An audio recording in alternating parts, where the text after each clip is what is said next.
Vous pourriez être surpris par ce que je m'apprête à partager, mais il est crucial de rester silencieux et concentré sur ce qui arrive. Vous regardez une vidéo exclusivement destinée aux élus. Si vous n'êtes pas un croyant en Christ, il est probable que vous ne regarderez pas cette vidéo jusqu'à la fin. N'hésitez pas à l'arrêter, car le message pourrait ne pas résonner avec votre âme ou votre esprit. Cependant, si vous êtes un véritable croyant en Christ, vous comprendrez pleinement tout ce que je vais expliquer. Je me tiens devant vous aujourd'hui non pas comme un simple orateur, ni comme un homme aux paroles vides, mais comme un envoyé du Tout-Puissant, avec un feu qui brûle dans mes os. Mon cœur est lourd d'urgence, mon esprit est chargé, car je suis venu parler non seulement à vos oreilles, mais à votre âme même. Je suis ici pour déclarer une vérité que beaucoup ont cachée, une vérité que le monde a déformée, ignorée et niée. La vérité est la suivante.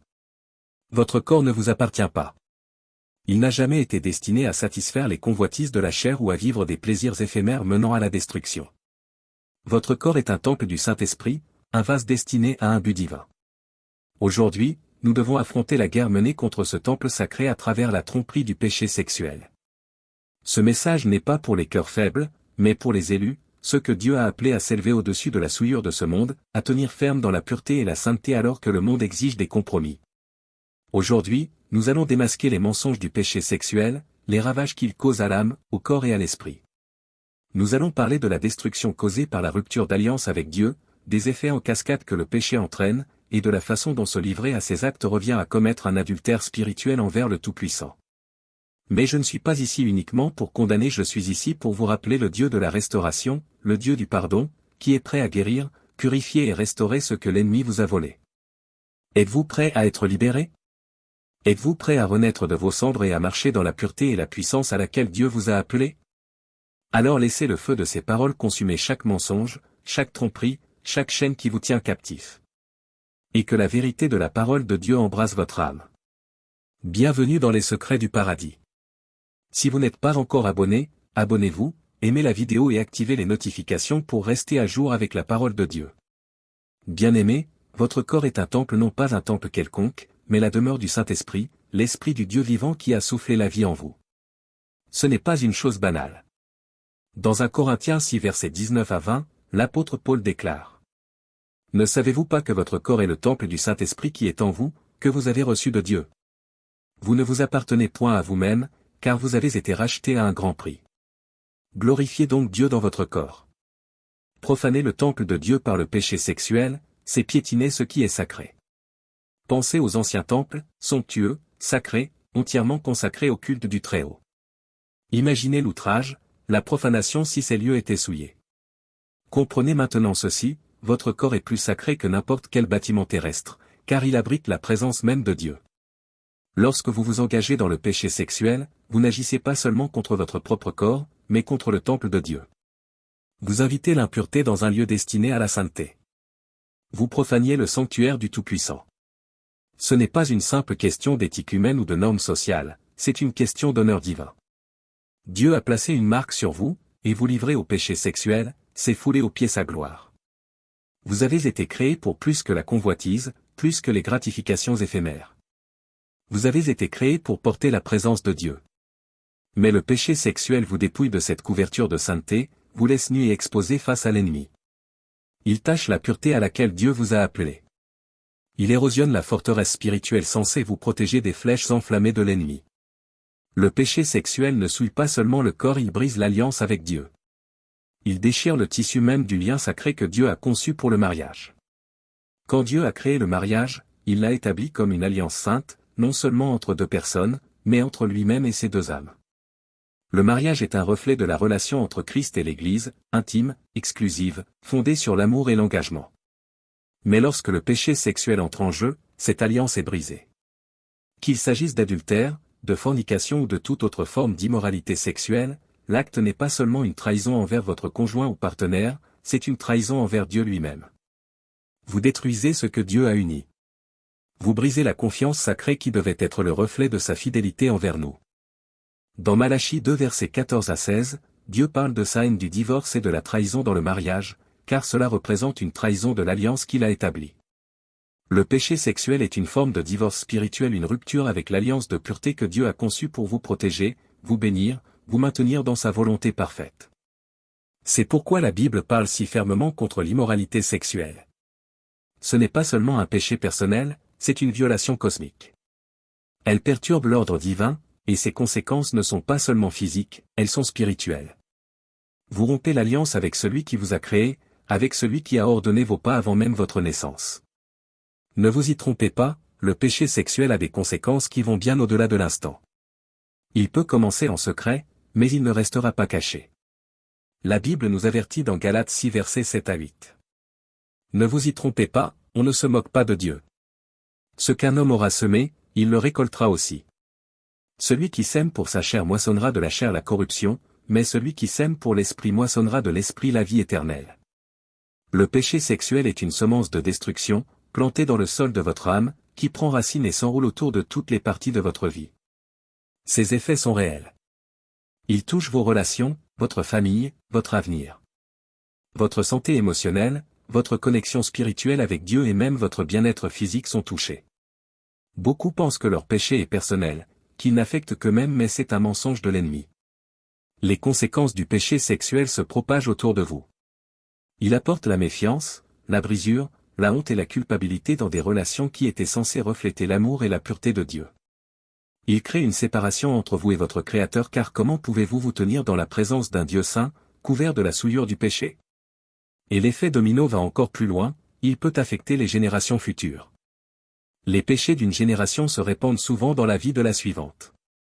Des enfants grandissent en étant témoins de la souffrance causée par l'immoralité sexuelle, et le cycle se répète. Voilà pourquoi Dieu parle aussi clairement de la nécessité de la pureté. Ce n'est pas seulement pour vous, mais pour ceux qui viendront après vous. Voici le mensonge que l'ennemi aime vendre. Le péché sexuel promet l'épanouissement, mais il ne mène qu'à la destruction. Il vous murmure à l'oreille que ce plaisir momentané satisfera le vide dans votre cœur, mais c'est un mensonge, une tromperie. Dans Proverbe 14 verset 12, il est écrit: Telle voie paraît droite à un homme, mais son issue, c'est la voie de la mort. Le péché sexuel vous propose une fausse version de ce que Dieu a créé pour être bon. Il offre du plaisir, mais il est temporaire. Il promet un épanouissement, mais vous laisse vide. Il promet la satisfaction, mais apporte la destruction. Le péché sexuel est comme une drogue, il vous donne une montée pendant un instant, mais ensuite vient la chute, la culpabilité, la honte, les regrets. Et vous vous retrouvez plus brisé, plus vide qu'avant. C'est parce que le péché sexuel n'est pas fait pour vous combler. C'est une imitation bon marché de l'intimité et de la connexion que Dieu a conçue pour le mariage. L'ennemi le sait, et c'est pourquoi il pousse l'immoralité sexuelle avec autant d'agressivité. Il veut que vous croyiez que ce péché est inoffensif, naturel, épanouissant. Mais au final, il mène à la séparation d'avec Dieu. Il mène à la mort, mort spirituelle, mort émotionnelle, et même mort physique. Le sexe vient de Dieu, il en est l'auteur. Il l'a créé pour un but saint, au sein des limites du mariage. C'est une belle expression de l'amour, de l'intimité et de la procréation. C'est un reflet de l'unité que Dieu désire avec son peuple. Mais en dehors de cette alliance, cela devient une distorsion de ce que Dieu avait prévu. Le péché sexuel transforme ce qui était bon en instrument de honte et de culpabilité. Il transforme la beauté de l'intimité en quelque chose de tordu. Ce qui était censé donner la vie devient source de mort. Ce qui devait refléter l'amour de Dieu devient un outil de destruction de l'ennemi. Le dessein de Dieu pour la sexualité n'a jamais été de vous faire du mal. Il était censé vous bénir, être un cadeau dans le cadre de l'alliance du mariage, un lieu où deux âmes deviennent une, où l'amour est nourri, où la vie est créée. Mais le péché sexuel corrompt ce dessein. Il le transforme en quelque chose d'égoïste, de destructeur, qui laisse des cicatrices sur votre âme. Nous vivons dans un monde submergé par l'immoralité sexuelle. Partout où vous regardez, il y a des images, des messages, des tentations conçues pour vous éloigner de l'appel de Dieu à la pureté. Mais vous n'êtes pas appelé à être comme le monde, vous êtes appelé à être saint. Dans 1 Pierre 1 verset 16, il est écrit: Soyez saints, car je suis saint. La norme de Dieu n'a jamais changé. Il vous appelle à être mis à part, à refléter son caractère dans un monde qui célèbre le péché. Il ne s'agit pas seulement de s'abstenir de l'immoralité sexuelle, il s'agit de vivre une vie totalement soumise à Dieu. La pureté n'est pas passive, c'est un combat. Un combat quotidien pour résister aux tentations de la chair, pour tenir ferme dans la vérité de la parole de Dieu, pour protéger le temple de votre corps. Mais c'est un combat qui en vaut la peine, car la récompense est éternelle. La pureté n'est pas seulement une question de ce que vous évitez mais de ce que vous devenez. Quand vous marchez dans la pureté, vous devenez un témoignage vivant de la grâce et de la puissance de Dieu. Vous devenez un reflet de sa sainteté, une lumière dans un monde de ténèbres, montrant que les voies de Dieu sont meilleures que celles du monde. Le péché sexuel n'est pas qu'un acte physique, c'est un adultère spirituel. De la même manière qu'une infidélité dans le mariage brise la confiance et le lien entre deux personnes, le péché sexuel brise la relation de confiance entre vous et Dieu. C'est une forme d'infidélité envers celui qui vous a aimé d'un amour éternel. Dans le livre d'Osée, Dieu compare l'infidélité d'Israël à celle d'un conjoint infidèle. Il dit dans Osée 4 verset 12. Mon peuple consulte son bois, et c'est son bâton qui lui parle, car un esprit de prostitution les égare, et ils se prostituent loin de leur Dieu. Lorsque nous nous engageons dans le péché sexuel, nous laissons d'autres dieux, d'autres idoles prendre la place de notre dévotion envers Dieu. Le péché sexuel est une trahison de l'alliance que nous avons avec Dieu. C'est le signe que nous avons détourné notre cœur de lui, que nous avons laissé la convoitise de la chair prendre la priorité sur notre amour pour lui. Mais tout comme Dieu a appelé Israël à la repentance, il vous appelle aujourd'hui. Voici la belle vérité de l'Évangile. Bien que Dieu haïsse le péché sexuel, il est toujours prêt à pardonner. Son cœur n'est pas de condamner, mais de restaurer. Il ne veut pas vous voir piégé dans l'esclavage du péché. Il veut vous libérer. Dans 1 Jean 1 verset 9, il est écrit. Si nous confessons nos péchés, il est fidèle et juste pour nous les pardonner et pour nous purifier de toute iniquité. Le désir de Dieu est de vous purifier, d'effacer la honte, la culpabilité, les taches du péché. Il veut restaurer votre pureté, vous rendre entier à nouveau. L'appel à la repentance est un appel à la liberté. C'est un appel à déposer les chaînes du péché sexuel et à revêtir le manteau de la pureté et de la sainteté. La haine de Dieu envers le péché sexuel n'est pas de la cruauté, c'est parce qu'il connaît la destruction que cela cause. Mais son amour est plus grand que sa haine du péché. Son amour vous tend la main, vous offrant la rédemption, le pardon, une nouvelle vie. Élu, écoute-moi. Tu n'es pas comme le monde. Tu es mis à part, appelé par Dieu à vivre une vie de pureté et de sainteté. Le combat est réel, mais la victoire t'appartient déjà par le Christ. Il est temps de te lever. Il est temps de rejeter les chaînes du péché sexuel. D'honorer le temple qu'est ton corps. De marcher dans la sainteté à laquelle Dieu t'a appelé. Vas-tu répondre à l'appel? Vas-tu entrer dans la pureté et la puissance que Dieu a préparée pour toi? Le choix t'appartient. En recevant ce message, ne laisse pas ton cœur être seulement touché pour que tout s'efface ensuite. Laisse ce message t'amener à l'action. Partage-le avec ceux qui ont besoin de l'entendre. Il y a d'innombrables âmes qui luttent en silence, écrasées par le poids de leur appel, se demandant si leur foi en vaut la peine. Sois la voix qui leur rappelle que Dieu les voit. Qu'il honore leur foi. Et que la récompense est en chemin. Si ce message a touché ton cœur, écris simplement « Amen » en commentaire pour affirmer que tu es en accord avec la parole de Dieu. Que cela soit ta déclaration de foi. Un acte courageux d'engagement. Et une confiance dans la récompense que Dieu prépare. Chaque « Amen » n'est pas juste un mot. C'est une proclamation. Que tu es choisi par Dieu. Et prêt à marcher pleinement dans ta foi. Et pour ceux qui se sentent appelés, abonnez-vous et poursuivez ce voyage avec nous. Dieu parle puissamment en cette saison. Et vous ne voulez pas manquer les paroles qu'il libère pour fortifier, encourager et relever ses élus. En vous abonnant, vous entrez dans une communauté de croyants. Unis pour marcher ensemble dans la foi. Se soutenir dans les épreuves. Et célébrer les victoires que Dieu apporte. Enfin, je t'encourage.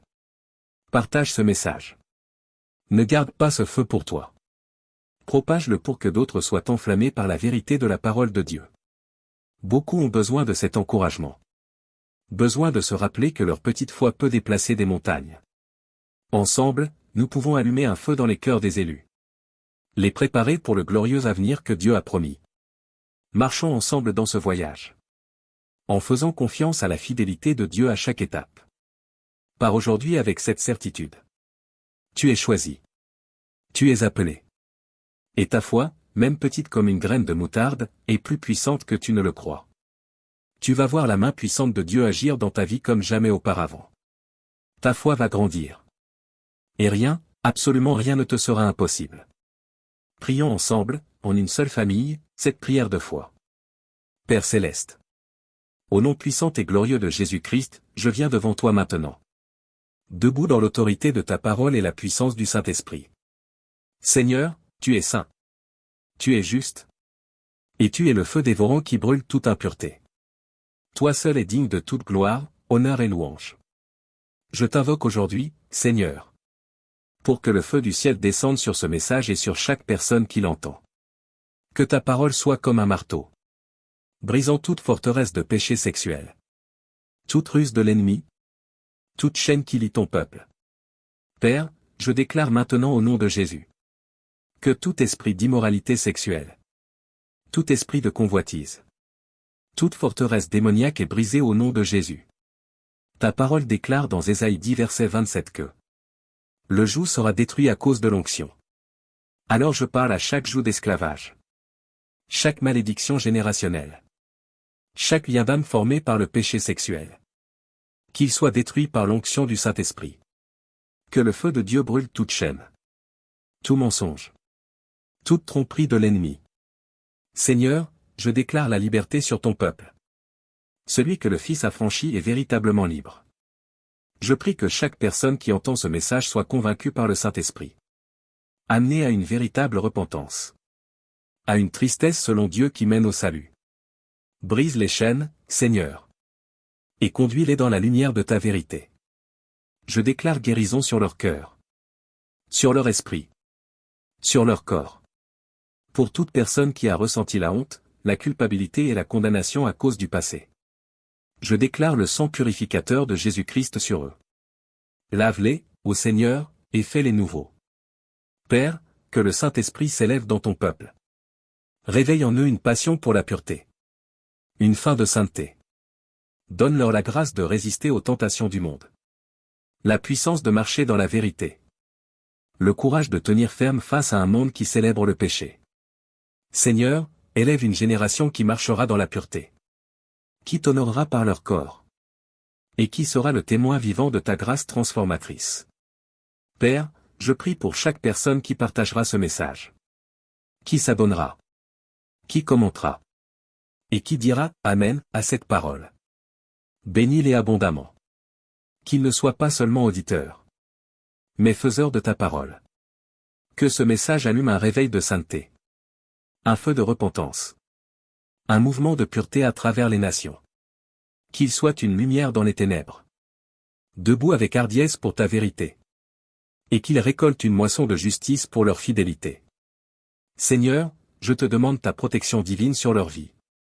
Garde leur cœur et leur esprit en Jésus-Christ. Envoie tes anges pour les entourer. Que toute arme forgée contre eux soit sans effet au nom de Jésus. Je scelle cette prière au nom de Jésus. Avec l'autorité du sang du Christ. Et je déclare que chaque chaîne du péché sexuel, chaque bondage, chaque esprit d'immoralité, n'a plus sa place dans leur vie. Je déclare liberté, pureté et victoire. Au nom puissant de Jésus-Christ. Que le feu de Dieu tombe sur chaque auditeur maintenant. Qu'il brûle tout ce qui n'est pas de toi. Et qu'il les purifie comme l'or dans le feu. Qu'il soit un témoignage vivant de ta grâce et de ta puissance. Que ta volonté soit faite dans leur vie. Et qu'ils s'élèvent comme des guerriers de la pureté. Brillants dans ce monde de ténèbres. Au nom de Jésus-Christ, je prie. Amen.